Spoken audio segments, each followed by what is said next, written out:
Pemerintah Kota Pemkot Palembang menargetkan zero stunting.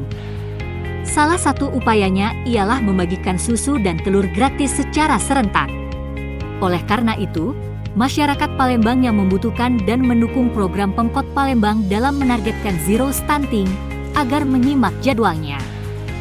PJ Wali Kota Palembang Dr. Ucok Abdulrof Damenta mengungkapkan bahwa terdapat sekitar 400 kasus stunting di 17 kecamatan di Kota Palembang.